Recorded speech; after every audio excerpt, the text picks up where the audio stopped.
आप सभी का हार्दिक स्वागत है। और आज के सत्र में हम बात करेंगे कि प्रार्थनाएं कैसे करना चाहिए।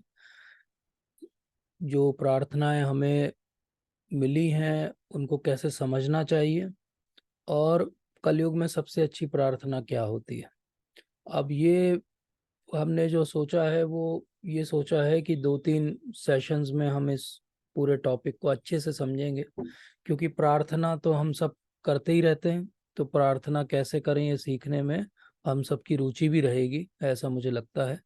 और श्रील प्रभुपाद ने इस पे बहुत एक्सटेंसिवली भगवत गीता में, भागवतम के उनके तात्पर्यों में, चैतन्य चरितामृत में, अपने लेक्चर, मॉर्निंग वॉक, कन्वर्सेशन, बहुत कुछ बताया है। तो अगर हम इसको विस्तृता अच्छे से समझें तो हमारे जीवन में हम प्रार्थनाओं का स्टैंडर्ड सुधार सकते हैं।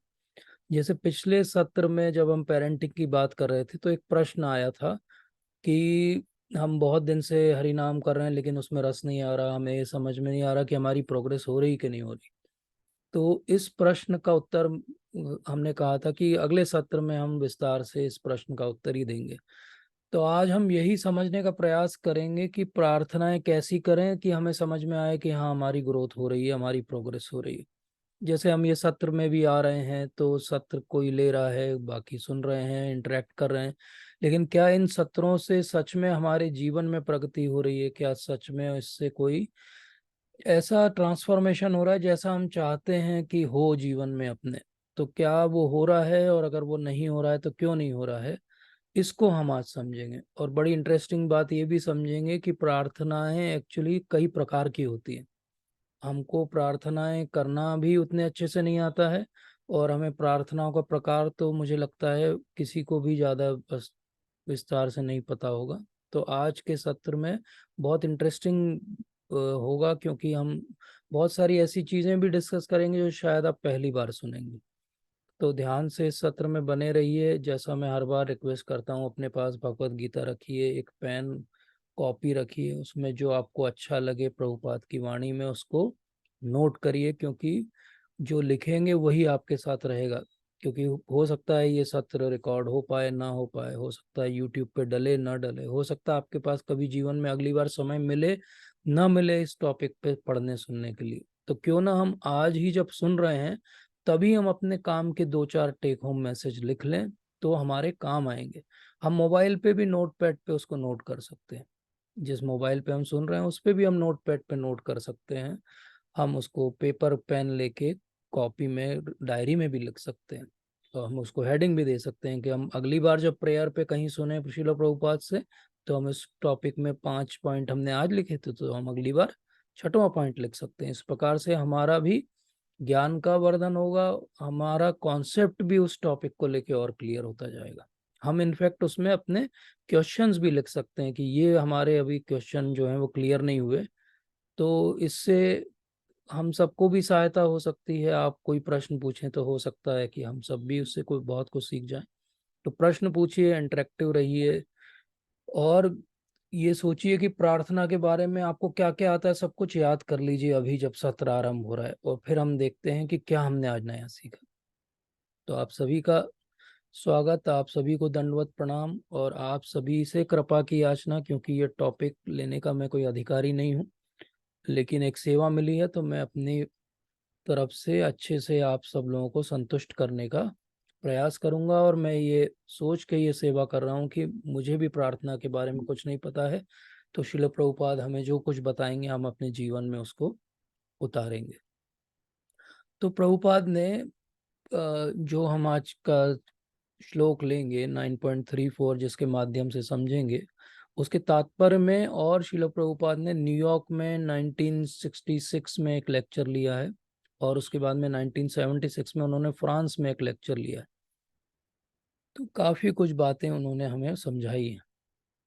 तो पहली बात, वो अपने एक लेक्चर में न्यूयॉर्क के ऐसे आरंभ करते हैं, वो बताते हैं कि दुनिया में कौन क्रेजी है, कौन पागल है, ये समझना बड़ा मुश्किल है। बोले जो भौतिकतावादी लोग हैं वो जब देखते हैं भक्तों को तो उनको लगता है कि भक्त लोग पागल हैं, क्या कर रहे हैं, डांस कर रहे हैं और गा रहे हैं और क्या क्या पढ़ रहे हैं। और भक्त जब भौतिकतावादी व्यक्ति को देखता है तो वो बोलता है अरे भाग रहे हैं, क्या कर रहे हैं, जीवन एक दिन इनका समाप्त हो जाएगा, अंत में इनके हाथ में क्या आएगा। तो हर कोई एक दूसरे को क्रेजी या पागल समझ रहा है। तो प्रभुपाद कहते हैं कि जो मटेरियलिस्टिक लोग हैं वो क्रेजी क्यों हैं। वो क्रेजी इसलिए हैं कि भगवान उनके बारे में भगवत गीता में कैटेगोरिकली डिस्क्राइब कर चुके हैं। क्या कर चुके हैं? वो कहते हैं कि प्रकृति क्रियमाणानि गुणे कर्माणि सर्वश अहंकार विमूढ़ आत्मा कर्तारम इति मन्यते। बोले अहंकार विमूढ़ आत्मा, जो अहंकार में विमूढ़ हो गया है, इधर से क्रेजी हो गया है, पागल हो गया है, उसको क्या लगता है? कर्ता हम इति मन्यते। उसको लगता है मैं ही करता हूं, मैं जो कर रहा हूं उससे ही संसार चल रहा है, मैं कर रहा हूं इसलिए मेरा परिवार चल रहा है, मैं कर रहा हूं इसलिए मेरा शरीर चल रहा है। लेकिन एक्चुअली क्या हो रहा है? प्रकृति क्रियमाणानि गुणे कर्माणि सर्वश। प्रकृति के जो तीन गुण हैं, वो तीन गुण ने उसको कठपुतली बना रखा है और वो नचा रहे हैं, और वो नचा रहे हैं गुण। और इसको क्या लगता है कि मैं इंडिपेंडेंटली कार्य कर रहा हूँ। तो ऐसा व्यक्ति जो है, मटेरियलिस्टिक व्यक्ति है, ये भी प्रार्थनाएं करता है। ऐसा नहीं कि ये प्रार्थनाएं नहीं करता है, लेकिन ये क्या प्रार्थनाएं करता है? ये प्रार्थना करता है कि मेरा भौतिक जो ऐश्वर्य है, सुख सुविधाएं हैं, वो और कैसे बढ़ेंगी। हाँ, अगर इसका कोई प्रयोजन हो तो मैं मंदिर भी जा सकता हूँ, मैं उसके लिए व्रत भी रख सकता हूँ, मैं उसके लिए उल्टे सिर भी खड़ा हो सकता हूँ, सब कुछ कर सकता हूँ। क्यों कर सकता हूँ? क्योंकि मेरी भौतिकतावाद जो सुविधाएं हैं वो बढ़ेंगी तो मैं ऐसा करूंगा, और अगर वो बढ़ने का कोई प्रयोजन ना हो तो मैं कुछ भी नहीं करूंगा। तो मटेरियलिस्टिक व्यक्ति भी प्रार्थनाएं करता है, लेकिन किस लिए करता है? वो करता है केवल अपनी सुविधाओं को बढ़ाने के लिए। वो करता है कि मेरी नौकरी लग जाए, मेरा बच्चा पास हो जाए। वो करता है इसलिए कि उसकी शादी हो जाए, उसके बच्चे हो जाएं। तो इस प्रकार से क्या हो रहा है? इस प्रकार से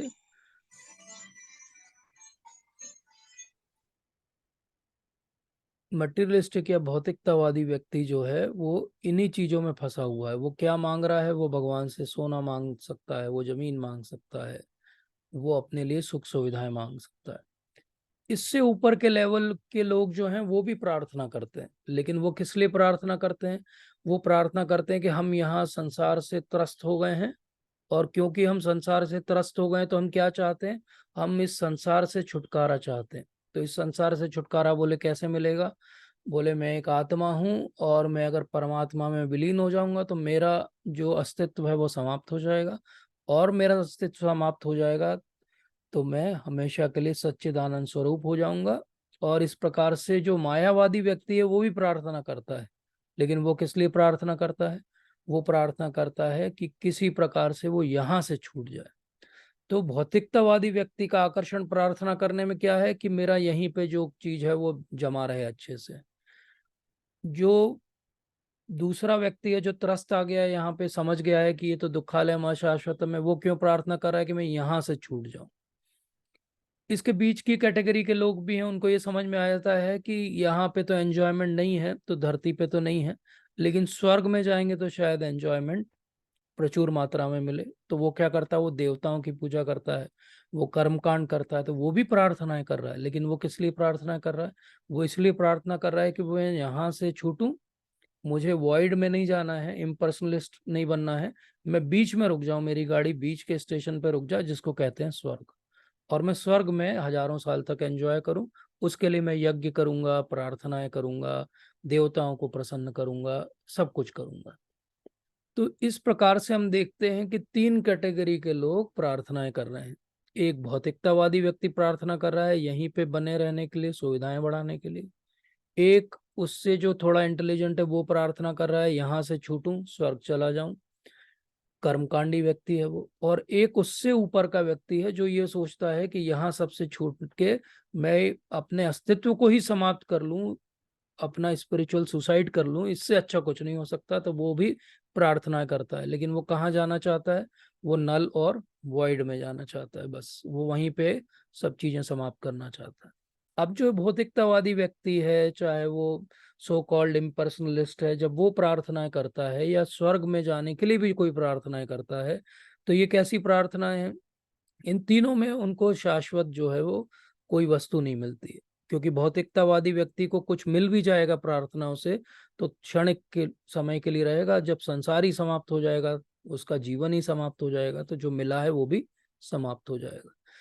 जो देवताओं की सहायता से स्वर्ग तक जा रहा है उसका भी क्षीणे पुण्य पुनः मृत्यु लोकम विशंति, जब पुण्य क्षीण हो जाएंगे तो वो भी वापस धरती पे आ जाएगा, तो उसको भी शाश्वत कुछ नहीं मिला।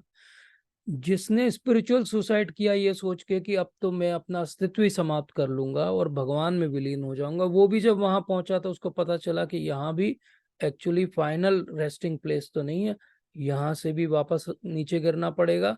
अब वो नीचे क्यों आएगा वहां से? क्योंकि उसको थोड़े दिन में समझ में आएगा कि यहाँ पे भी वैसा वाला सुख नहीं है जैसा मैं चाह रहा था, वो आनंद तो मुझे यहाँ भी नहीं मिल रहा। तो वापस नीचे आएगा और क्या करेगा, उस ब्रह्मानंद को छोड़ के वो यहाँ पे कोई और आनंद ढूंढना पड़ेगा। तो वो क्या करेगा, वो कोई अस्पताल खोलेगा, वो कोई छोटे मोटे जो है वो फिलंथ्रॉपी के वर्क करेगा, किसी प्रकार से अपना जीवन जो है वो काटेगा, या किसी प्रकार से वो कंफ्यूज्ड ही रहेगा कि मैं करूं क्या जीवन में। तो ये बड़ी प्रॉब्लम है कि एक्चुअली प्रार्थनाएं कैसी करनी चाहिए। अब इसके बाद जो प्रॉपर मेन स्ट्रीम रिलीजन्स हैं अगर उसको भी हम देखें तो क्रिश्चियनिटी में बहुत फेमस है लॉर्ड्स प्रेयर। तो लॉर्ड्स प्रेयर में क्या कर रहे हैं, वो भगवान से प्रार्थना कर रहे हैं कि O lord give us this day our daily bread. तो जो भी क्रिश्चियन स्कूल में पढ़े उन्होंने ये प्रेयर की होगी। तो यहाँ पे क्या कर रहे हैं, भगवान से ये प्रार्थना करेंगे भगवान मुझे आज की ब्रेड रोटी मिल जाए, इतनी मेरी प्रार्थना है। अब प्रभुपाद कहते हैं कि ब्रेड और रोटी के लिए क्यों मांगना है भगवान से, वो मांगने की आवश्यकता ही नहीं है, क्योंकि भगवान तो वो एक हाथी जितना खाता है एक दिन में कई टनों भोजन, वो भी दे रहे हैं उसको, तो आपको ब्रेड क्यों नहीं देंगे भगवान, वो तो देंगे ही देंगे। तो इस प्रकार की प्रार्थनाएं जो स्टैंडर्ड रिलीजियस प्रार्थनाएं हैं उसको करने से भी कुछ ज्यादा होता नहीं है। इसीलिए एक सेंट टेरेसा थी, सेंट टेरेसा ऑफ एविला, वो कहती हैं कि दुनिया में ज्यादा आंसू इस बात से नहीं बहाए गए कि जो प्रार्थनाएं लोगों ने की और वो पूरी नहीं हुई, दुनिया में ज्यादा आंसू इस बात से बहाए गए हैं कि जो प्रार्थनाएं की गई और वो पूरी हो गई। इसका अर्थ क्या हुआ कि वो प्रार्थनाएं पूरी हो गई लोगों की, लेकिन बाद में उनको समझ में आया कि अरे हमने क्या मांग लिया। तो ऐसे जैसे कोई शॉर्ट साइटेड व्यक्ति हो, उसका अर्थ क्या हुआ कि उसको दिखता ही नहीं है आगे का, भविष्य समझ में ही नहीं आता है उसको, दूरदर्शन है ही नहीं उसके अंदर, उसके अंदर तो बहुत पास का दर्शन है, पास का दर्शन है। तो वो क्या करता है, उसको जो इमीडिएटली कमी लगती है बस उसी को भगवान से वो मांग लेता है। जैसे कि कोई सेल्समैन जा रहा हो और वो सेल्समैन की सेल्स नहीं होंगे दिन भर से, तो वो क्या करेगा, वो एक सेल्फ हेल्प बुक खरीदेगा, कोई अपनी सेल्स कैसे बढ़ाएं 7 इफेक्टिव मेथड्स। तो वो क्या करेगा, पावर ऑफ पॉजिटिव थिंकिंग, तो पॉजिटिव थिंकिंग किताब खोलेगा, पढ़ेगा, अच्छा भगवान से प्रार्थना की जाए तो सेल्स बढ़ती हैं। तो वो तुरंत जो है वो जाएगा, हाथ जोड़ेगा, भगवान मेरी सेल्स सुबह से कुछ नहीं हुई है, एक ये बिकवा दो। अब वो अगली घंटी बजाएगा और मान लीजिए वो बिक गई, तो ये क्या हुआ, उसकी प्रेयर आंसर तो हो गई। लेकिन अगर भगवान आंसर ही कर रहे थे तो क्या उससे अच्छा कुछ मांग लेना ज्यादा समझदारी नहीं थी उसमें? तो कई बार हम जब भगवान के सामने जाके खड़े भी हो जाते हैं, हम भक्त भी बनने का प्रयास कर रहे हैं, अब हम भक्त भी बन रहे हैं और हम भगवान के सामने जाके खड़े हो जाते हैं, अब हमको समझ में नहीं आता बोलना क्या है भाई, बोलना क्या है, क्या भगवान को बिजनेसमैन की तरह ट्रीट करना है जैसा इंडिया में ज्यादातर किया जाता है। ये भगवान लिस्ट लाया हूं मैं, ये वह सारी लिस्ट पूरी हो जाना चाहिए 1 हफ्ते में, और जब तक आप ये लिस्ट पूरी करोगे तब तक मैं एंजॉय करूंगा, ये लिस्ट पूरी हो जाएगी उसके बाद भी एंजॉय करूंगा, आपको उस एंजॉयमेंट का 1% का पार्टनर मैं बना लूंगा, तो आपको भी लड्डू चढ़ा दूंगा। तो ये क्या हो रहा है, ये वैसी प्रार्थना है कि भगवान के सामने गए, भगवान को हमने समझ लिया कि वो कोई ऑर्डर सप्लायर है, हमारा ऑर्डर है, भगवान ये ऑर्डर 1 हफ्ते में पूरे हो जाना चाहिए, और भगवान हमारे ऑर्डर को सप्लाई करने के लिए वहां पे बेचारे पूरे जीवन खड़े रहते हैं, मंदिर में बैठते भी नहीं है और सुनते रहते हैं, सारे ऑर्डर नोट कर लेते हैं, ठीक है बेटा ये सब चाहिए मैं करवाता हूँ। तो एक्चुअल ध्यान क्या रखना है हमको जब हम प्रेयर करते हैं, तो कुछ चीजों का बहुत ध्यान रखना है, उन्हीं को आज हम विस्तार से चर्चा करेंगे। हम सबका एक स्वभाव है, उस स्वभाव को सबसे पहले समझना है, क्योंकि वो स्वभाव अगर हमने अपना नहीं समझा है तो हमारी प्रार्थना हृदय से नहीं होगी। तो पहले हमारा पर्सनल नेचर है सबका एक एक, उस पर्सनल नेचर को आराम से बैठिए और उसको समझने का प्रयास करिए कि एक्चुअली मैं हूँ कौन मैं चाह क्या रहा हूं अपने जीवन में। क्योंकि यही अगर हमको क्लियर नहीं होगा तो हम भगवान के सामने जाके मांगेंगे क्या। जब हमारा ही कॉन्सेप्ट क्लियर नहीं तो हम मांगेंगे क्या। दूसरा, मैं कहाँ पर हूँ इसको समझना भी बहुत जरूरी, अर्थात मेरी भूमिका अभी क्या है, ये दूसरा पॉइंट है। पहला है स्वभाव, दूसरा है भूमिका।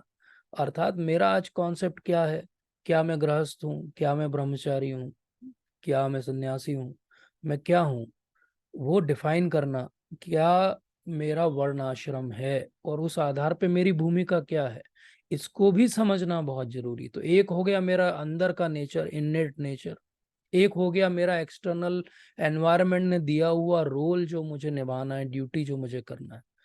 और फिर मेरी भक्ति में अभी मेरी प्रगति हुई कितनी है।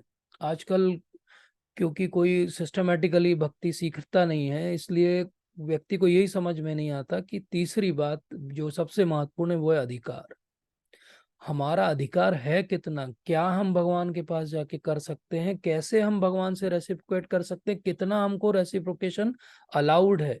हम इसको भी कभी समझना नहीं चाहते, और अगर कोई समझाएगा भी तो हमें बुरा लगेगा कि अरे आप कौन होते हैं हमें बताने वाले, भक्ति तो भाव की बात है। लेकिन भगवान क्या कहते हैं, भक्ति अधिकार की बात है, किसका कितना अधिकार है।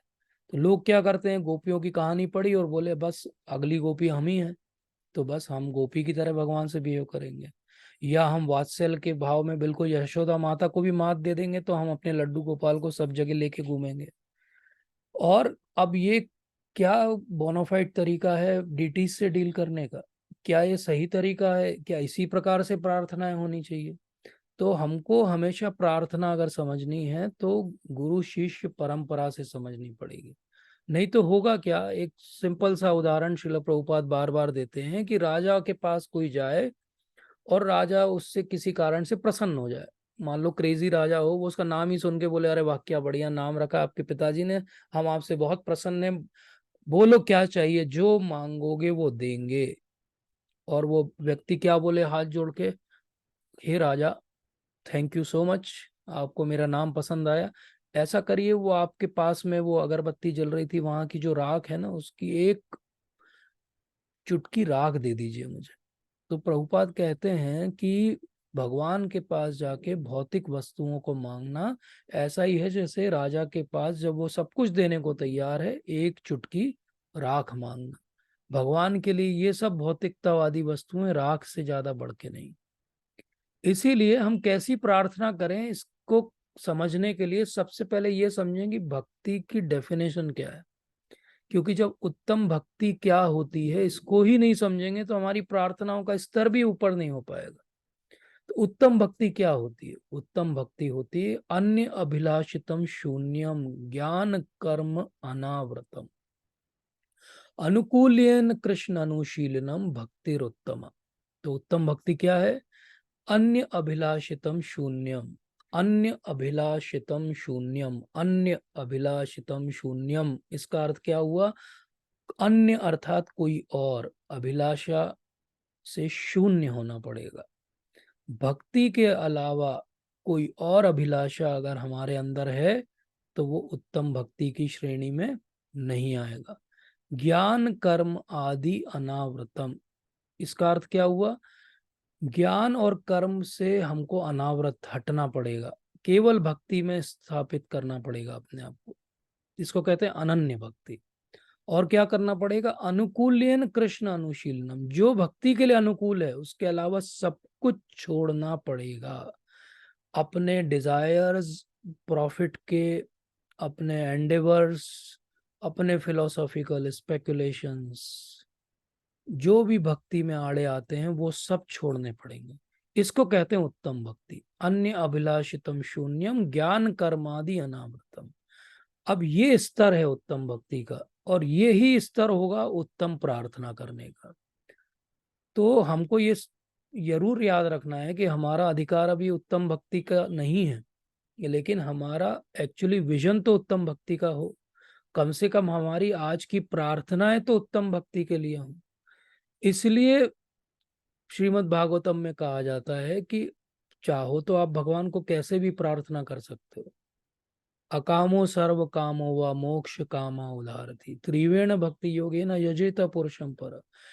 अकामो सर्व कामो व, कोई कामना नहीं हो तो भी भगवान के पास जाओ। सर्व कामना, सारी कामनाएं हो, भौतिक इच्छाएं भी हो तो भी किसी देवता की बजाय भगवान के पास जाना ज्यादा अच्छा है। लेकिन ये उत्तम भक्ति का स्तर नहीं है। उत्तम भक्ति का स्तर क्या है? अन्य अभिलाषितम शून्यम, सारी अभिलाषाओं से शून्य होना पड़ेगा। ये इम्पोर्टेंट है। इसीलिए अब ये सीखना पड़ेगा हमको कि कैसे हम प्रार्थना ऐसी करें कि हमारी अभिलाषाएं सारी समाप्त हो जाए। और क्या भगवान ने कहीं इसको सिखाया है?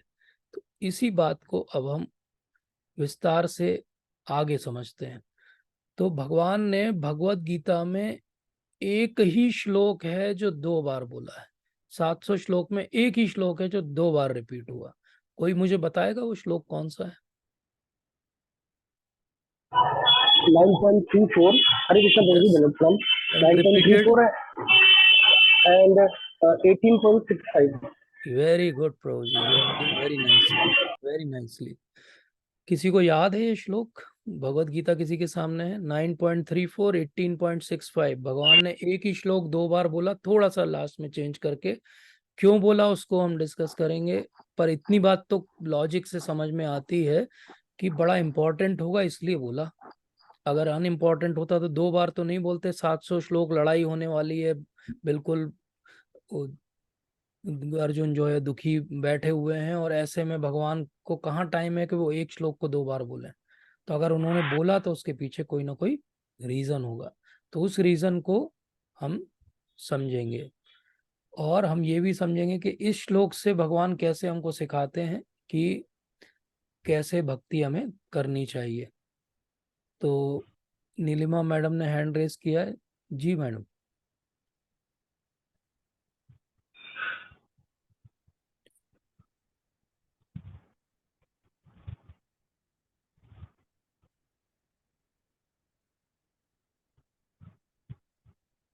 पढ़िए मैडम।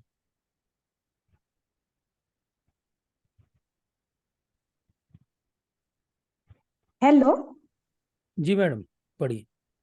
हाँ, 9वें अध्याय का 34। नवे, जी जी। मन्मनाभव मद्भक्तो मद्याजीमा नमस्कुरु मामे वैश्यसे युक्त्वैवम् आत्मानं मत्परायणः।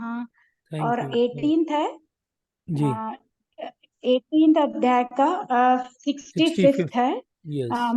हाँ, मन्मनाभव मद्भक्तो मद्याजीमा नमस्कुरु मामे वैश्यसि सत्यं ते प्रतिजाने प्रियोऽसि मे। पीओसी में। थैंक यू माता जी, थैंक यू सो मच। और कौन पढ़ना चाहेगा? हरे कृष्ण प्रभु जी। यस, पढ़िए प्रभु। मन्मना भव मद्भक्तः मद्याजी मां नमस्कुरु मामे वैश्यसि युक्त्वैवम् आत्मानं मत्परायणः। थैंक यू ये प्रभु ji, thank you so 18.34 much. था। जी अब प्रभु जी, पढ़िए। 18.65। जी पढ़िए। मन्मना भव मद्भक्तः मद्याजी मां नमस्कुरु मामे वैश्यसि सत्यं ते प्रतिजाने प्रियोऽसि मे।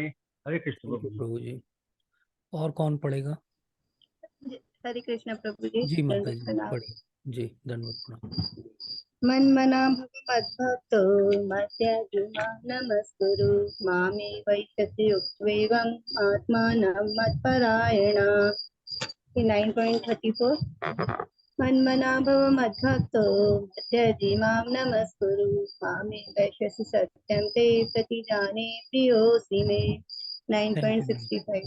जी 18.64। श्री जी, कृष्ण प्रभु थैंक यू। जी। Thank you. नीलेश प्रभु जी।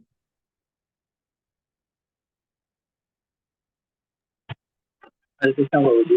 हरे कृष्ण, दंडवत प्रणाम।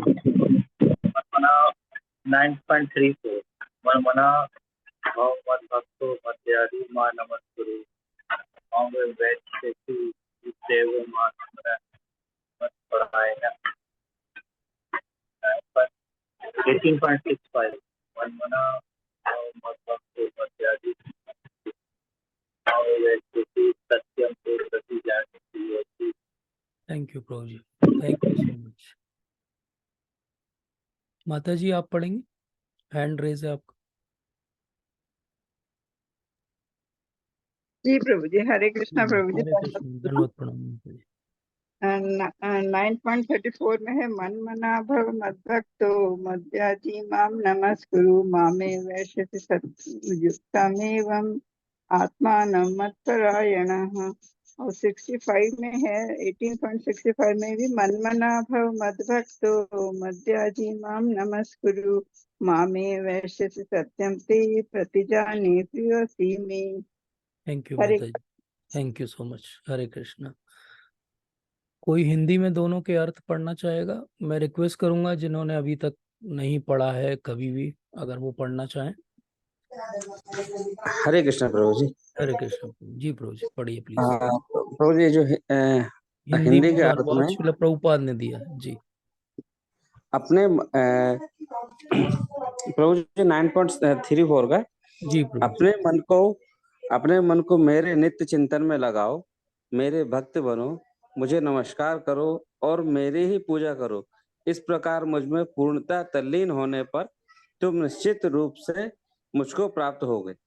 जी प्रभु जी, थैंक यू। अब प्रभु जी 65 वाला भी। हाँ पढ़ दीजिए प्रभु जी। जी।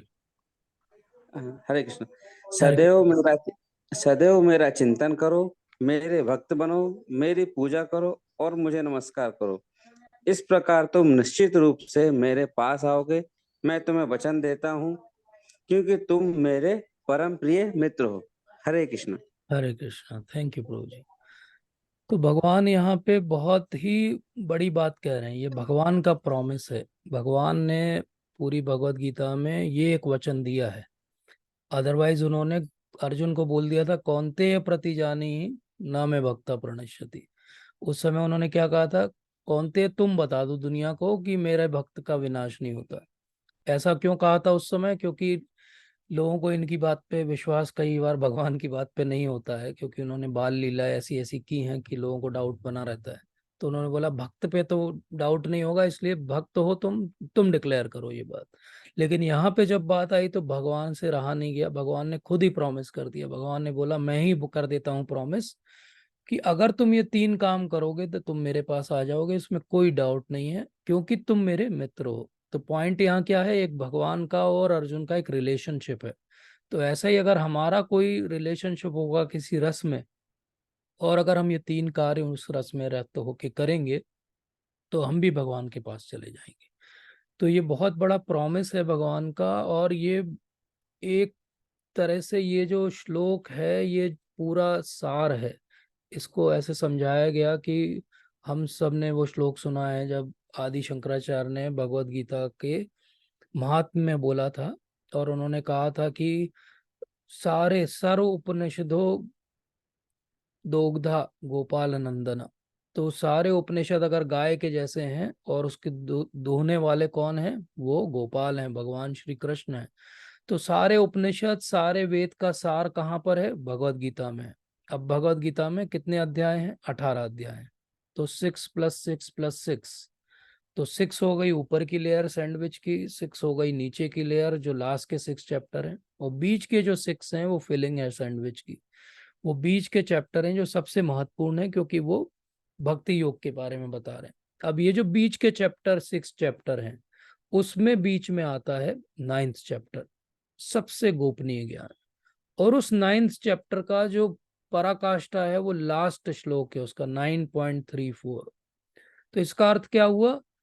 पूरे वेदों का उपनिषद का सार है भगवत गीता। उस सब का सार है मिडिल के 6 चैप्टर, और उस सब का सार है 9th चैप्टर, और उस सब का सार है 9.34।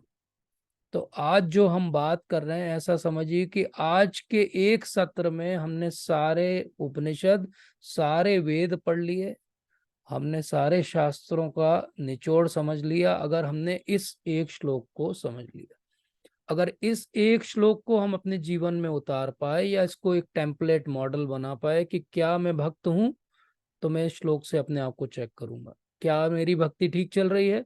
मैं इस श्लोक से अपनी प्रोग्रेस को देखूंगा। तो ये बहुत ही महत्वपूर्ण श्लोक है, इतना महत्वपूर्ण है कि भगवान को 2 बार इसको बोलना पड़ा, क्योंकि भगवान से भी नहीं रहा गया। उनको लगा क्या पता कोई ऊपर शुरू का पढ़े, 9th चैप्टर ना पढ़े, कोई आखिरी का चैप्टर खोल ले, तो कम से कम उसको सार तो मैं यहाँ भी बता दूं। तो सार भगवान से रहा नहीं गया, उनको 2 बार बोलना पड़ा। तो ये बहुत बड़ी चीज है एक्चुअली। ये बात समझनी है कि इस पूरे संसार में 2 ही वस्तुएं हैं, श्रील प्रभुपाद बताते हैं। एक है तत्पदार्थ और एक है तम पदार्थ। तत्पदार्थ का मतलब है वो पदार्थ, वो पदार्थ मतलब भगवान, और तम पदार्थ का अर्थ है हम जीवात्मा। अब हमको करना क्या है, अगर हम फिलोसॉफिकल भाषा में बात करें कि ये तम पदार्थ अर्थात जीव को तत्पदार्थ अर्थात भगवान से संबंध बनाना है। और ये संबंध बनाने की जो विधि है वो 9.34 में दी हुई है। क्या बोला उन्होंने, मन मना भव मद भक्तो मद्याजी माम नमस्कुरु। तो यहाँ समझने की बात क्या है, समझने की बात ये है कि मेरे भक्त बनो। अब बात ये है कि कैसे भक्त बने, तो बोले मेरे बारे में सोचो, मेरे बारे में सोचो। अब पॉइंट ये है कि हम किसके बारे में सोचते हैं, हम उसके बारे में सोचते हैं जिससे हम प्रेम करते हैं। सिंपल सी बात है। व्यक्ति दिन भर उसी वस्तु के बारे में सोचता है जिससे वो प्रेम करता है। एक भौतिकतावादी विलासी व्यक्ति होगा, वो अपने विलास की वस्तुओं को ढूंढेगा, हमेशा उन्हीं के प्रयोजन में लगा रहेगा। एक जो भगवान का भक्त होगा पूरे समय हर चीज में भगवान का कनेक्शन ढूंढेगा। तो यहाँ पे क्या आ रहा है, मन मनाव भव मद भक्तो मद्याजी माम नमस्कुरु। लेकिन ये होगा कैसे, ये होगा कब, जब तत्प्रवत्तेन निर्मलम ऋषिकेन ऋषिकेश सेवनम भक्तिर उच्यति।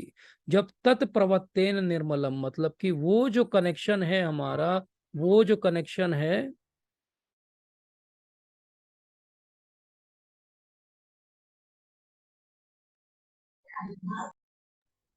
जो है, हम इस बात को एक्सेप्ट कर पाएंगे और इस बात में हम समझ पाएंगे कि भक्ति एक्चुअली होती क्या है। अभी प्रॉब्लम क्या है, तत्प्रवत्तेन निर्मलम में भगवान ने समझा दिया, ऋषिकेन ऋषिकेश सेवनम भक्तिर उच्यति। अभी प्रॉब्लम क्या है, हमारे जो सेंसेस हैं वो कहाँ भागते हैं, जहाँ पे हमारा प्रेम है। और हमारा प्रेम किन चीजों पे है, हमारा प्रेम उन चीजों पे है जो बेसिकली भौतिकतावादी वस्तु हैं। तो हमारी प्रार्थनाएं भी कैसी निकलती हैं, जैसा हमने शुरू में समझा, वो भी भौतिकतावादी होती है। हमारी सोच भी कैसी रहती है, भौतिकतावादी रहती है। तो कैसे होगा ये कि हम अपनी प्रार्थनाओं को सुधार पाएंगे, वो तभी होगा जब हम भगवान से प्रेम करना सीखेंगे। अब भगवान से प्रेम करना सीखने के लिए इसका अर्थ क्या हुआ, भक्त बनना पड़ेगा। अगर हम भक्त बनेंगे तो हमारा मन लगेगा, इस लाइन को लिख लीजिए, अगर हम भक्त बनेंगे तो हमारा मन लगेगा, और अगर हमारा मन लगेगा तो हम भक्त बनेंगे। अब ये साइकिल है। इसका मतलब क्या हुआ, अगर हम भक्त बनेंगे तो ऑटोमेटिकली हमारा मन लगने लगेगा, जो भगवान यहाँ पे श्लोक में समझा रहे हैं। और जब हमारा मन लगने लगेगा तो हम ऑटोमेटिकली भक्त बन गए ना, उसमें कोई डाउट बचा क्या। तो ये साइक्लिकल फिनोमिना है, मतलब दोनों चीज एक दूसरे पे निर्भर है। हम हमेशा रोते रहते हैं, हमारा मन नहीं लगता, चैंटिंग करने में ध्यान नहीं लगता। क्यों नहीं लगता है, क्योंकि हम भक्त बन रहे हैं क्या। हमारी 2 घंटे की चैंटिंग अगर हम 16 माला करते हैं और 2 घंटे लगते हैं, तो वो 2 घंटे की चैंटिंग की क्वालिटी बाकी 22 घंटे पे निर्भर करती है। बाकी 22 घंटे हम भौतिकतावादी टाइप जी रहे हैं, और सडनली हम सोचते हैं कि जैसे माला हाथ में उठाएंगे तो हम जो है वो भक्त बन जाएंगे। तो ऐसा नहीं हो सकता, ऐसा कभी भी नहीं हो सकता। तो माला झूली हमने ली हाथ में और हमने उसमें फिंगर ऐसे इंसर्ट कर दी और हमने बोला बस ये जैसे यहाँ गई है, अब जो है हमारा मन बिल्कुल भगवान में रम जाएगा। अरे भाई, वो बाकी 22 घंटे लगा था क्या भगवान में मन, बाकी इस 22 घंटे नहीं लगा था, तो ये 2 घंटे भी नहीं लगेगा, भूल जाइए।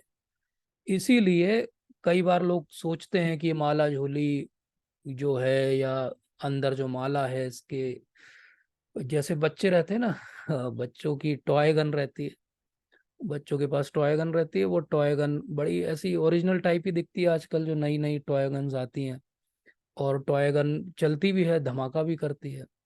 धुआं भी निकलता है उसमें। बच्चे उसे खेलते हैं, बिल्कुल जैसे मूवीज में देख लेते हैं वैसे घुमाते हैं उसको, चलाते हैं, वो उसकी नली से धुआं निकलता है, उसको फूंक भी मारते हैं, स्टाइल भी सारी है। लेकिन वो चलाते हैं तो सामने किसी को कुछ नहीं होता उससे। सामने वाला बच्चा भी अपनी टॉय गन से उसके ऊपर शूट कर देता है, ये भी कर देता है, लेकिन मरता कोई नहीं है। क्यों? क्योंकि उसकी जो बुलेट्स हैं वो एम्प्टी बुलेट्स हैं, उनमें बारूद ही नहीं है। यही हाल हमारी भक्ति का है। माला भी है, झोली भी है, लेकिन उसके अंदर भक्ति का बारूद ही नहीं है। अगर भक्ति का बारूद ही नहीं है तो वो घुमाते रहिए आप माला, वो वैसे ही है जैसे वो टिकली वाली बंदूक से गोली चलाना, उससे कुछ नहीं होने वाला। टिकली वाली बंदूक चलती रहेगी लेकिन किसी को कभी हार्म नहीं करेगी। पॉइंट ये है कि हमको किसी को हार्म नहीं करना है। पॉइंट ये कि हमारा मन क्यों नहीं लगता, ये क्वेश्चन ही बेमानी है। जब तक हम 22 घंटे क्या कर रहे हैं उसको हम डिसाइड नहीं करते। अगर हम 22 घंटे अपने डिसाइड नहीं कर सकते तो ये 2 घंटे का दिखावा भी करने का कोई लॉजिक बनता नहीं है एक्चुअली। तो इसीलिए बहुत जरूरी चीज है, श्रील प्रभुपाद बोलते हैं कि प्रेयर्स में बहुत पावर है।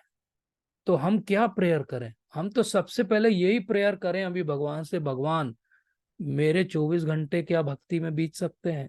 क्या मैं पूरे समय आपके बारे में सोच सकता हूँ? आपने तो टेम्पलेट और स्टैंडर्ड और मॉडल बिहेवियर दे दिया, मन मना भाव मद भक्तो मद्याजी मैम नमस्कुरु। क्या मैं कभी ऐसा कर पाऊंगा? ये जो विनम्रता है, यही विनम्रता हमारी भक्ति की जो है वो फ्यूल बनेगी। ये विनम्रता से ही हमारी भक्ति चलेगी। ये मान लेना पहले कि मैं तो दिखावा ही कर रहा हूं, लेकिन मैं कब तक दिखावा करूंगा? मैं किस किस को दिखाऊंगा? मैं किसके सामने झूठ बोल रहा हूं? मैं अपने आप को क्यों ठग रहा हूं कि मैं भक्ति कर रहा हूं? ये बहुत जरूरी बात है। इसीलिए हम देखें प्रभुपाद ने, अगर आपने प्रभुपाद लीला अमृत पढ़ी हो, तो प्रभुपाद जब बोस्टन हार्बर पे उनका शिप उतरने वाला है तब वो एक प्रेयर लिखते हैं। आप सब लोग पढ़िए उस प्रेयर को, मार्कंडेय भागवत धर्म।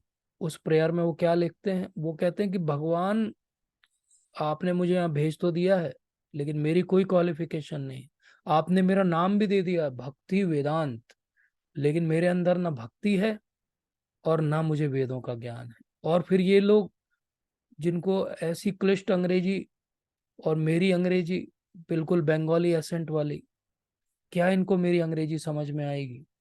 क्या ये मेरे जो मैं चैतन्य महाप्रभु के मिशन और मैसेज को मैं लेके आया हूँ, क्या ये इनमें से कोई भी उसको समझेगा? ये प्रार्थना है किसकी? ये उस व्यक्ति की प्रार्थना है जिसने अपना पूरा जीवन लगा दिया अपने गुरु महाराज की आज्ञा का पालन करने के लिए। तो ये प्रार्थना कहाँ से आई? क्योंकि शिल प्रभुपाद ने एक विनम्रता है, और यही विनम्रता हमको सीखनी पड़ेगी। जब ये विनम्रता आ जाएगी तो भक्त भी हम बन जाएंगे, मन भी हमारा लगने लगेगा, और इंद्रियां भी अपने आप लग जाएंगी। क्यों? इंद्रियां कहाँ जाएंगी? जहां मन जाएगा। मन कहाँ जा रहा है? भक्ति में जा रहा है। तो हमने शिल प्रभुपाद के इस अनुभव से क्या सीखा? प्रभुपाद ने एक प्रार्थना की, और कई बार मैं सोचता हूँ ये एक जो प्रार्थना है प्रभुपाद की, वही आज 700 750 मंदिरों के रूप में और हजारों भक्तों के रूप में दिख रही है। ये एक प्रार्थना प्रभुपाद की, और भगवान ने बोला तथास्तु। अब तो आपका नाम भक्ति वेदांत है, तो आप भक्ति भी सिखाओगे और आप ज्ञान भी दोगे, क्योंकि मैं अब आपका नाम भक्ति वेदांत सार्थक करूंगा। क्यों करूंगा? क्योंकि आपने इतनी विनम्रता से जो प्रार्थना की है। हम देखें अर्जुन को, अर्जुन 2.7 में क्या बोलते हैं? कार्पण्य दोषोपहत स्वभाव। वो मान लेते हैं एक सबसे बड़ा धनुर्धर दुनिया का, जिसके नाम से लोग थर थर कांपते हों, वो मान लेता है कि मेरे को तो समझ में नहीं आ रहा मेरी ड्यूटी क्या है, तो मैं क्या करूं, और आप ही बताइए, आप जो बोलेंगे वो मैं करूंगा। तो ये क्या हो रहा है? ये एक बहुत बड़ी बात है। हमको लगता है हाँ ठीक है, अर्जुन ने प्रेयर कर दी, कौन सी बड़ी बात है, हम भी जब परेशानी में आते हैं तो बहुत प्रेयर करते हैं। लेकिन ये अर्जुन कोई साधारण व्यक्ति नहीं है, ये सबसे बड़ा क्षत्रिय आज तक का जो धरती पर आया है। और वो जब प्रार्थना कर रहा है तो उसको कितना अपने ईगो को कंट्रोल करना पड़ा होगा, कितना उसको क्या क्या नहीं सोचना पड़ा होगा, और फिर उसके मुख से ये प्रार्थना निकली होगी। और फिर 11 चैप्टर में हम देखें 36 से 46 वाले सेक्शन को पढ़िए कभी, जब भगवान अपना विराट रूप दिखा रहे हैं और काल रूप भी दिखा रहे हैं। तो अर्जुन को समझ में आता है, अरे ये व्यक्ति जिसको मैं अपना दोस्त समझ रहा था, अभी थोड़ी देर पहले अपना गुरु बनाया था, जिससे मैं गाइडेंस लेने वाला था, ये तो और कोई नहीं, भगवान स्वयं सामने खड़े हुए हैं मेरे। काल रूप भी हैं ये, केवल बनाते हैं सृष्टि करते हैं नहीं, ये संहार भी सबका कर देंगे, ये तो फ्यूचर भी दिखा रहे हैं मुझे। तो फिर वो जो 11 प्रेयर्स अर्जुन के मुख से निकलती हैं, वो ऐसी प्रेयर्स हैं जिनको पढ़ के हमें समझना चाहिए कि एक्चुअली प्रेयर कैसी होती है। मैं आप किसी को भी रिक्वेस्ट करूंगा, पहला जो पार्ट है 11.36 का फर्स्ट का केवल हिंदी का सेक्शन मुझे प्लीज पढ़ के बताइए।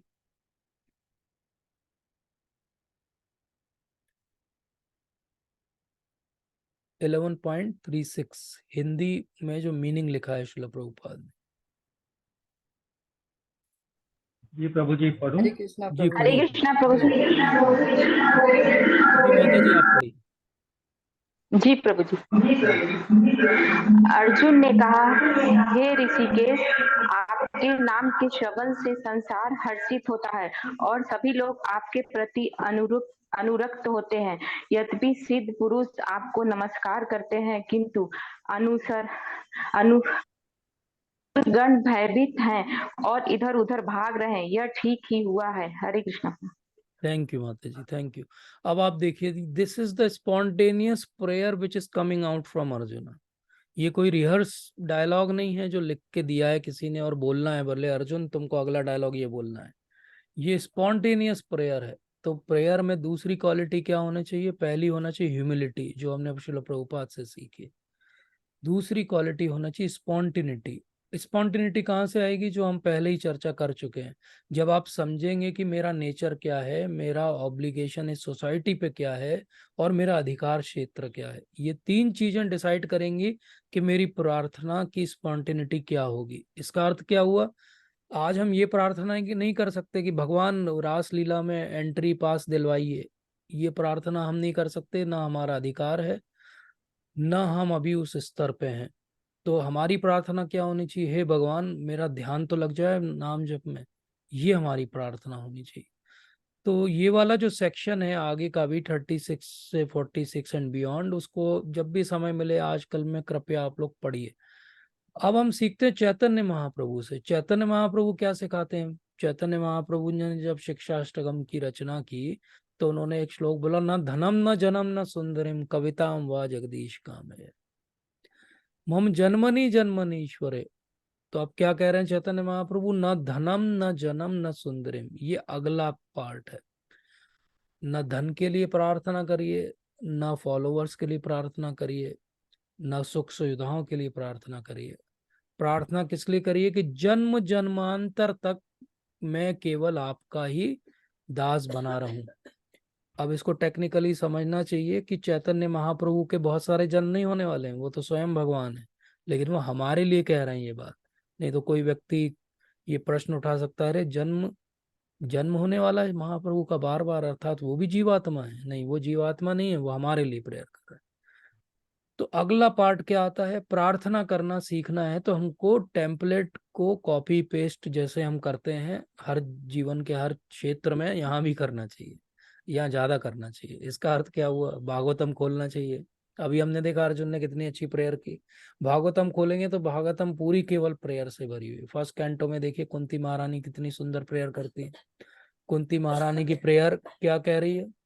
वो कह रही हैं कि सारी डिफिकल्टीज जो हैं वो मेरे लिए अपॉर्चुनिटी हैं। बोले अच्छा, डिफिकल्टी आपके लिए अपॉर्चुनिटी है? कैसे? बोले जब डिफिकल्टी आती तो हमें आपकी याद आती है, और कई बार आप सामने आके हमारी सहायता भी कर देते हो, तो हम आपके दर्शन भी हो जाते हैं। तो इसलिए सारी डिफिकल्टी क्या है? मेरे लिए अपॉर्चुनिटी है। इसलिए बहुत सारी डिफिकल्टीज आती रहें ताकि मैं आपको याद करती रहूं। अब हम में से किसके अंदर इतनी हिम्मत है कि हम कुंती महारानी के लेवल पे जाके ये प्रार्थना करें अगली बार भगवान के सामने खड़े होके, हे भगवान मेरे जीवन में विपत्तियां देते रहिए? बहुत मुश्किल है। It is very difficult for us even to think about it कि मैं भगवान के सामने मांगूं और ये मांगूं कि विपत्ति देते रहिए।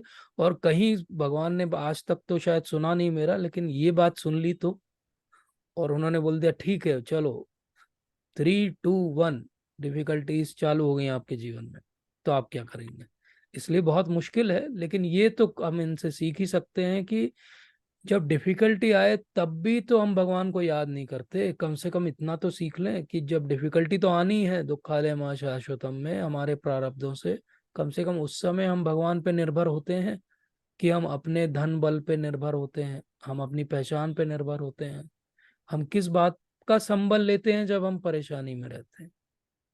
और फिर हम भागवतम में देखें तो ध्रुव महाराज की इतनी सुंदर प्रेयर्स हैं, जब भगवान स्वयं उनको अपना शंख छुआते हैं और उसके बाद वो जो प्रेयर्स करते हैं तो वो क्या कहते हैं, बोले ये मैं क्या मांग रहा था आपसे, कांच के टुकड़े मांग रहा था, आपकी भक्ति रूपी डायमंड्स को छोड़ के। तो ये भी हम प्रार्थना कर सकते हैं, जैसे महाप्रभु ने बोला ना धनम न जनम न सुंदरम, तो ध्रुव महाराज ने भी तो बोला कि no, I want diamonds of bhakti, I don't want anything else. Gajendra ने क्या बोला, गजेंद्र ने कितनी सुंदर प्रार्थना की, उनको अपने पिछले जन्म का जब याद आया तो उन्होंने इतनी सुंदर प्रार्थना की कि उस प्रार्थना के बल से ही भगवान जो है हर्षित हो गए और उनके सामने प्रकट हो गए। तो ये कितना बल है प्रार्थना के अंदर कि भगवान सामने प्रकट हो सकते हैं। और भगवान ये भी दिखा रहे हैं कि देखो एक हाथी भी प्रार्थना करके भगवान को प्रकट कर सकता है, तो इंसान क्यों नहीं कर सकता। और फिर जब हम आते हैं भीष्म देव कितनी सुंदर प्रार्थना कर रहे हैं।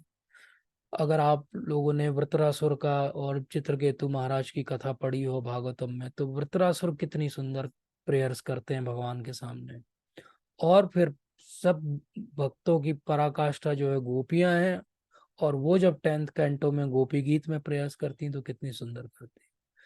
तो इतनी सारी प्रेयर्स हैं। प्रहलाद महाराज ने हमको कितना कुछ सिखाया, कैसे प्रे करना चाहिए, कैसे हम्बल होना चाहिए, कैसे भगवान को हर तरफ देखने की दृष्टि उत्पन्न होनी चाहिए। तो प्रार्थना कैसी करना चाहिए, प्रार्थना करनी चाहिए जैसे ध्रुव महाराज ने की, जैसी प्रहलाद महाराज ने की, जैसी गजेंद्र ने की, जैसी कुंती ने की।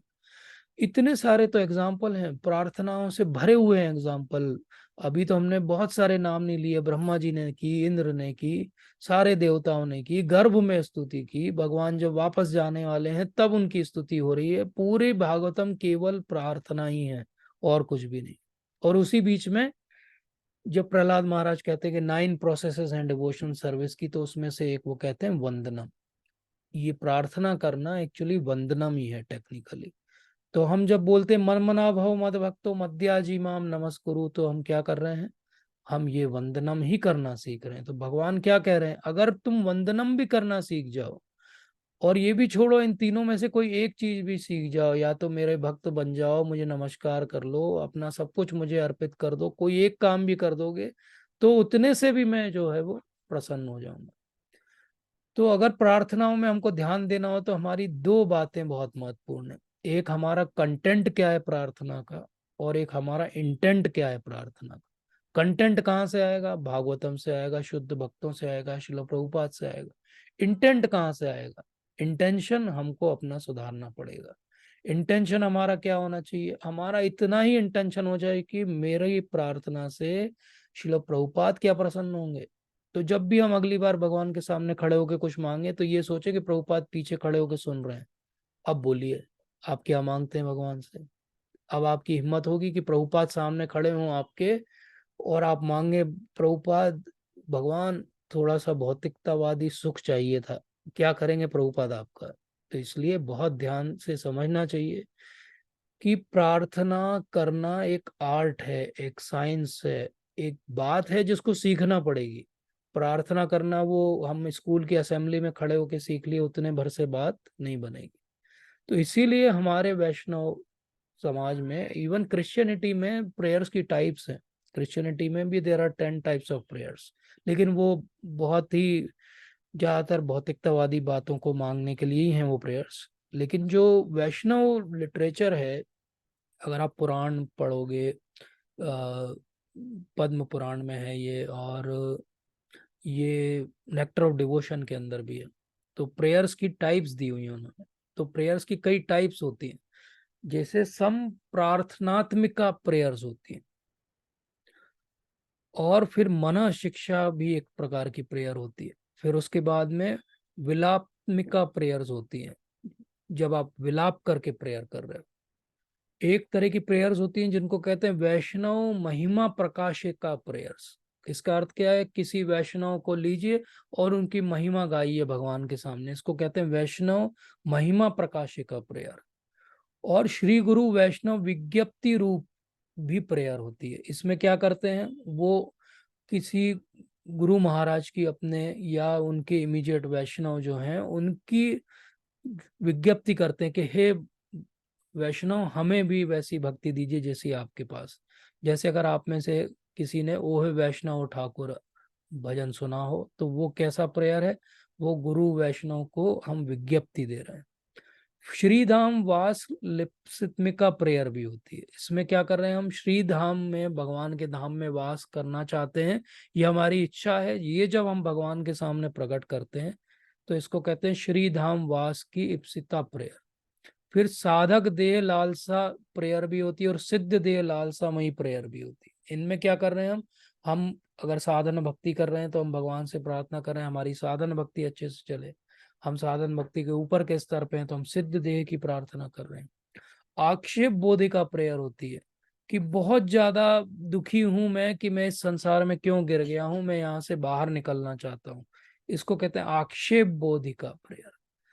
हमारे लिए इंपॉर्टेंट प्रेयर क्या है? संप्रार्थनात्मिका प्रेयर्स। संप्रार्थनात्मिका प्रेयर्स का मतलब होता है कि प्रार्थना कर रहे हैं हम भगवान से कि हे भगवान, आप ये जो मैं यहाँ पर आ गया हूँ और मेरा जीवन बड़ा यूजलेस टाइप का चल रहा है, मैं यहाँ से बाहर निकल के आपकी भक्ति में लग जाऊं, ऐसी मेरे लिए कोई जो है वो प्रयोजन कर दीजिए। तो ये प्रेयर तो हम रोज कर सकते हैं कि बहुत हृदय से हम भगवान से प्रेयर करें कि मैं आपको प्रार्थनाएं करना चाहता हूँ, ये प्रार्थना करना कृपया मुझे सिखा दीजिए। इसको कहते हैं संप्रार्थनात्मिका प्रार्थना। और हम इसको कैसे करेंगे? दैन्यता के साथ में करेंगे। हमको इसमें ये दैन्यता रहेगी कि हम कोई भी क्वालिफिकेशन नहीं है हमारी, लेकिन हम करना चाहते हैं क्योंकि हमारे गुरु महाराज की इच्छा है कि मैं आपकी सेवा में लगूं।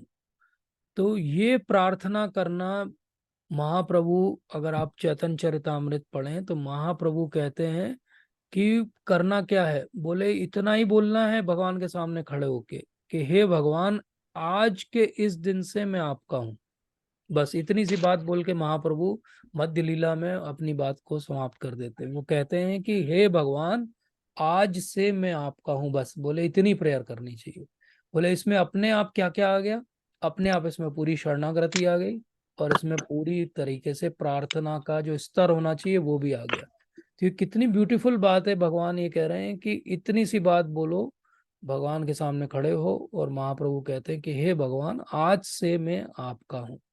इसीलिए नरोत्तम दास ठाकुर की अगर आप पुस्तक पढ़ो प्रार्थना, तो उस पूरी प्रार्थना में, पुस्तक में केवल प्रार्थना ही है। और गौर किशोरदास बाबा जी उस पुस्तक के लिए कहते थे कि अगर किसी के पास 5 पैसे हैं तो बोले 5 पैसे में वैकुंठ जाया जा सकता है। बोले कैसे जाया जा सकता है?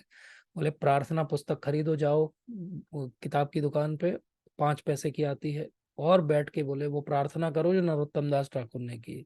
बस अगर आप हृदय से उनकी प्रार्थनाएं जो उन्होंने की है करने लगोगे तो इतने से ही आपका सारा रास्ता क्लियर हो जाएगा भक्ति का, और कुछ भी आपको करने की आवश्यकता नहीं। तो हमको क्या करना है? हम इतना तो कर ही सकते हैं कि हमने जो जो आज तक पढ़ा सुना है उसके आधार पे भगवान को हम प्रेस कर सकते हैं। जब भगवान के सामने खड़े हों तो हम यही याद कर लें कि हे भगवान, आपका एक नाम क्या है? आपका एक नाम है उत्तम श्लोक।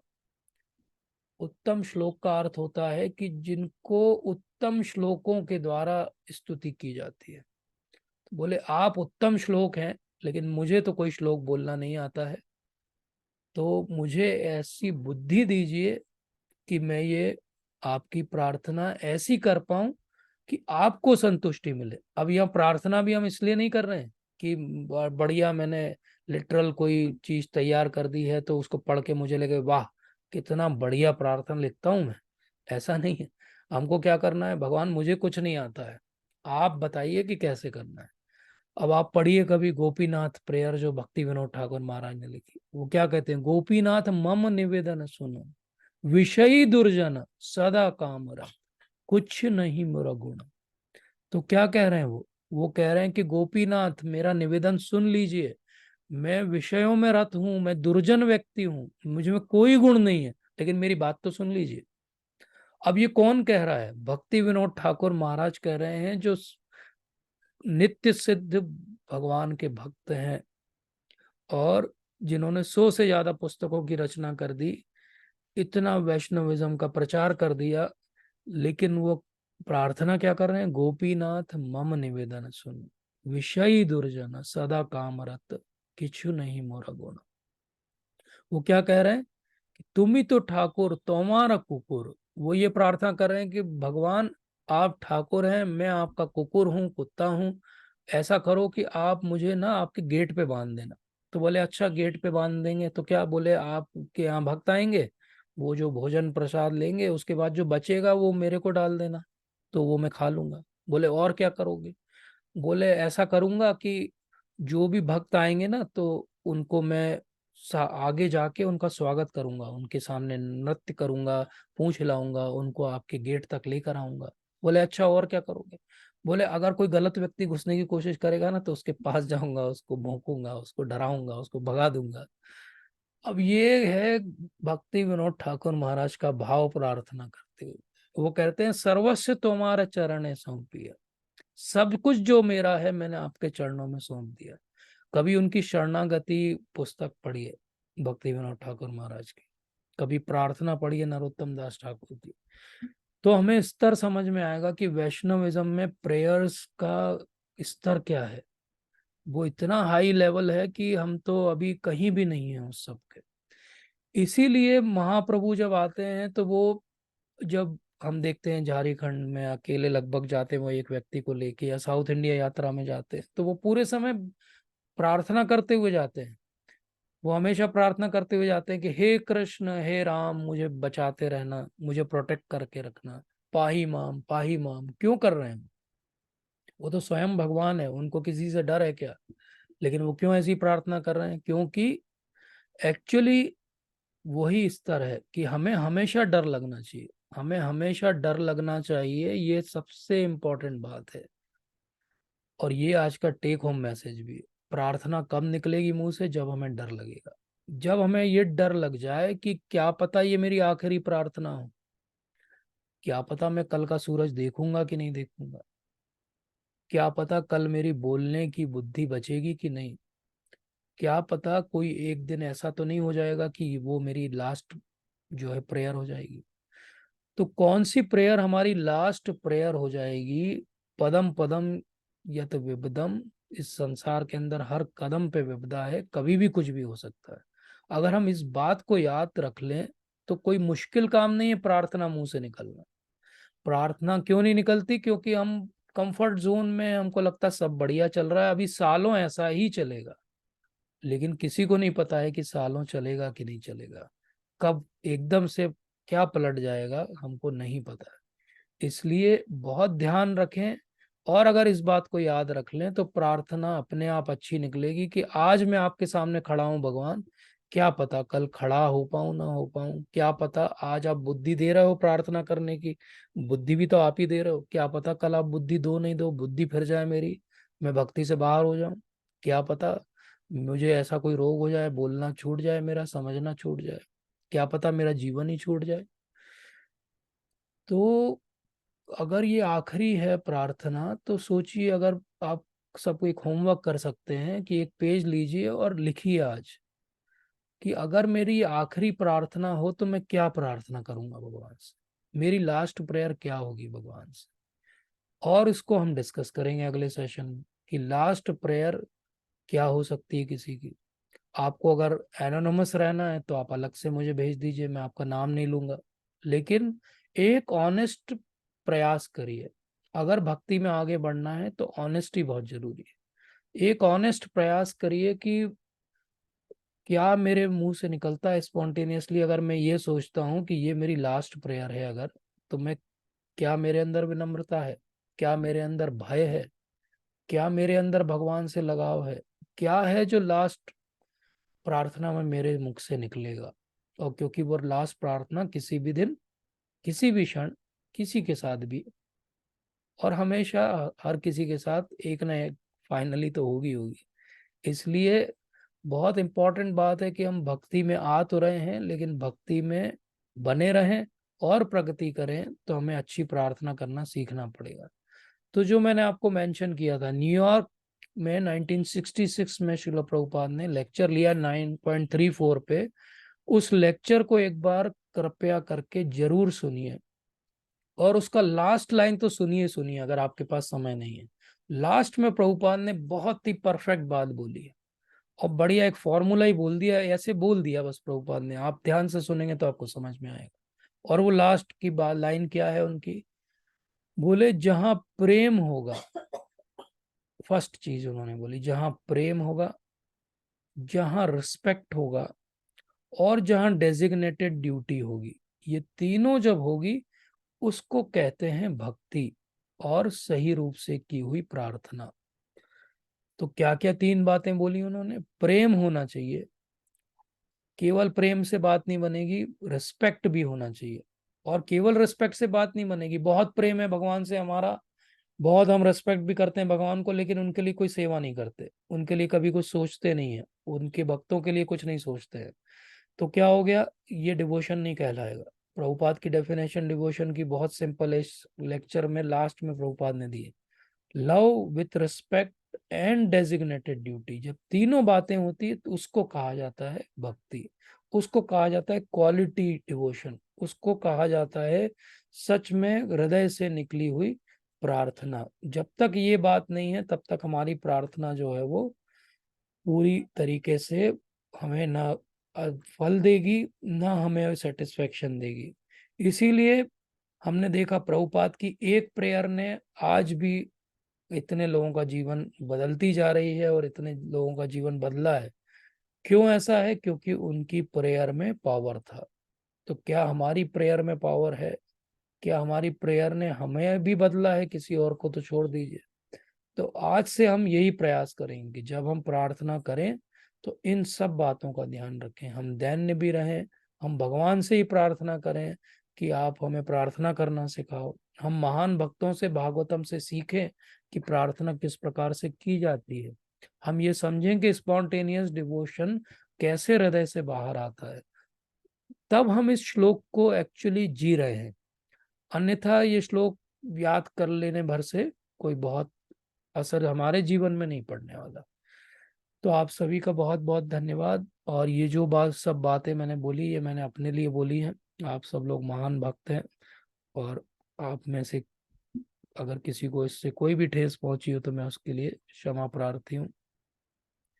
वांछा कल्पतरुभ्यश्च कृपा सिंधुभ्य एव च पतितानां पावनेभ्यो वैष्णवेभ्यो नमो नमः। अगर कोई त्रुटि सुधार हो, कोई शंका या प्रश्न हो तो हम ले सकते हैं। अभी ये टॉपिक हमारा समाप्त नहीं हुआ है, अभी हम इसमें 2 सेशन और लेंगे बाकी अगले श्लोक के साथ, और हम समझेंगे इसको और अभी विस्तार से। अभी तो आज हमने ये टेम्पलेट समझा कि प्रार्थना कई प्रकार की होती है, हमको कैसी प्रार्थना करनी चाहिए ये हमने समझा है। अब आगे हम इसमें और प्रगति करेंगे इस टॉपिक में, और प्रयास करेंगे कि सबसे अच्छी प्रार्थना क्या हो सकती कलयुग में, इसको जानने का। सौरभ प्रभु जी, जी प्रभु जी, हरे धन्यवाद कृष्ण प्रभु प्रभु। जी। हरे कृष्ण प्रभु, दंडवत प्रणाम। हरे कृष्ण प्रभु जी, धन्यवाद प्रभु जी। जी प्रभु जी। प्रभु, आपने बताया प्रेयर्स के लिए, तो ये जी सारी जो प्रेयर्स थी ये जीव अपने लिए कर रहा था। तो हम जैसे अपने फैमिली मेंबर्स हैं, जैसे बच्चे हैं, पेरेंट्स हैं, इनके लिए भी भगवान से प्रेयर कर सकते हैं ये? बिल्कुल प्रेयर पेरेंट्स की कर हेल्प सकते के लिए, बच्चों के की भक्ति में लग सके बिल्कुल बच्चे। कर सकते हैं, बिल्कुल कर सकते हैं प्रभु जी। और ये प्रभुपाद ने ही हमें सिखाया है। जब प्रभुपाद अमेरिका गए, उनकी बीच में स्वास्थ्य ठीक नहीं था, तो सबने पूछा कि हम क्या करें। तो प्रभुपाद ने बोला कि नरसिंह देव की प्रेयर करिए, हरे कृष्ण मंत्र 24 आवर्स करिए। और उन्होंने प्रार्थना भी सिखाई। उन्होंने क्या प्रार्थना बोली उस समय? उन्होंने बोला कि हे भगवान, अभी हमारे गुरु महाराज का कार्य पूर्ण नहीं हुआ है, अगर आपकी इच्छा हो तो अभी उनको रोक दीजिए।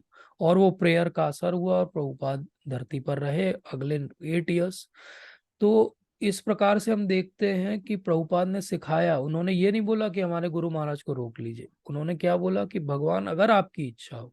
तो इसी प्रकार से हम भी जब अपने परिजनों के लिए प्रार्थना करें, उनके स्वास्थ्य के लिए करें, तो हम इसलिए करें कि हे भगवान उनका स्वास्थ्य अच्छा रहे, ताकि उनकी भक्ति निर्बाध रूप से चलती रहे, और उनकी भक्ति चलती रहेगी तो मैं भी आपकी सेवा करता रहूंगा, मेरी भी भक्ति चलती रहेगी। तो मेरा स्वार्थ ये नहीं है कि वो स्वस्थ रहें तो वो एंजॉय करें, मेरा स्वार्थ ये है कि वो स्वस्थ रहें तो उनकी भी भक्ति अच्छी चले और मेरी भी भक्ति अच्छी चले। सेंटर में अगर कृष्ण है तो सारी प्रेयर जो है वो बोनाफाइड है, और अगर सेंटर में कृष्ण नहीं है तो चाहे आप बढ़िया संस्कृत की पोएट्री पढ़ रहे हैं, वो प्रेयर जो है बोनाफाइड नहीं है। ठीक है प्रभु जी, जी थैंक यू प्रभु। थैंक यू प्रभु ji, thank you so much.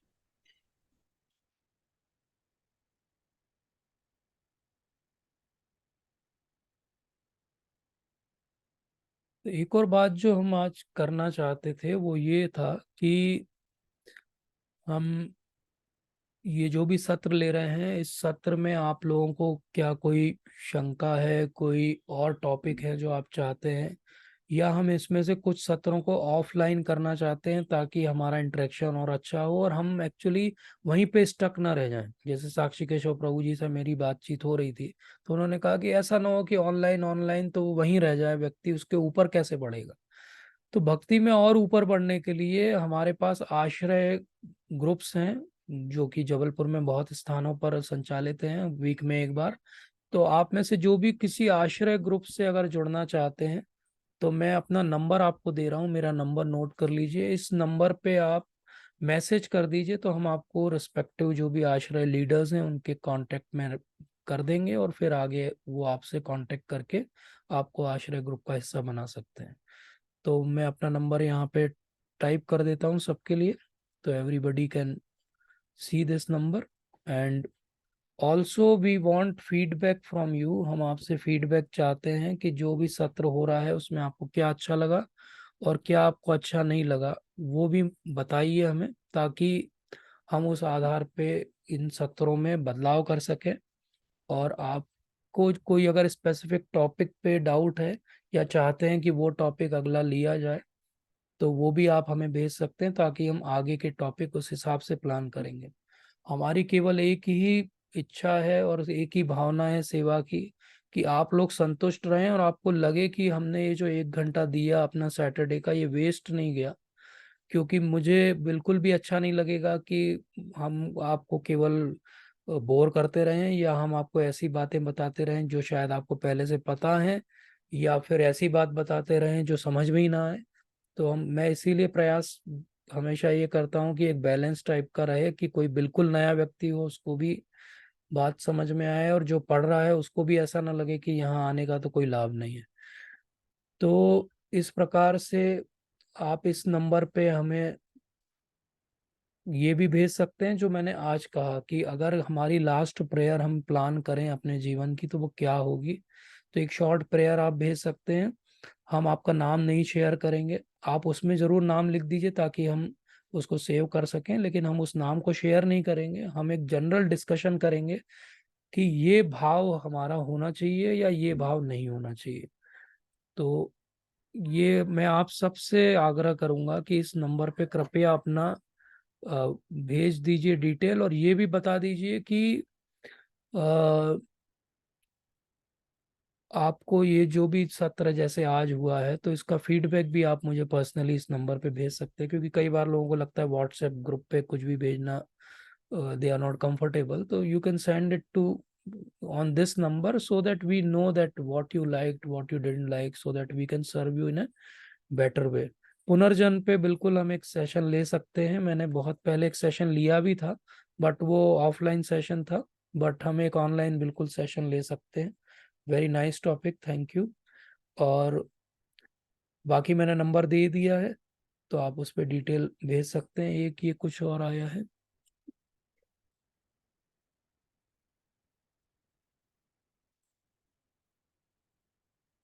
Yes ये लिखा है, बहुत सुंदर लिखा है माता जी ने, कि हर वक्त भगवान को हम स्मरण कर सकें, यही हमारी प्रार्थना होनी चाहिए। बिल्कुल बिल्कुल बोनाफाइड प्रेयर है ये माता जी। तो आप में से जो आश्रय ग्रुप में भी जुड़ना चाहते हैं उसमें कृपया वांट टू ज्वाइन आश्रय ऐसे करके एक मैसेज अगर व्हाट्सएप पे कर देंगे तो we will try to contact you. Also write your area where you reside in Jabalpur, so that, क्योंकि आश्रय में इन्हीं बातों को और डिटेल में और विस्तार से डिस्कस किया जाता है, तो उससे आपको ऐसा नहीं लगेगा कि आप स्टक हो गए एक ही जगह पे। और हमारे ये सेशंस चल ही रहे हैं। और एक आंसर जो और आपको लिखना है कि क्या आप इनमें से कुछ सेशन को ऑफलाइन चाहते हैं। तो आप सभी का बहुत बहुत धन्यवाद। अगर और कोई प्रश्न नहीं है तो आज हम यहीं पे विराम देंगे। अगले सत्र में हम प्रार्थना और हरे कृष्ण मंत्र, इसका प्रार्थना के साथ क्या संबंध है, इस बारे में विस्तार से चर्चा करेंगे। Thank you so much. शिल प्रभुपाद की जय, गुरु महाराज की जय।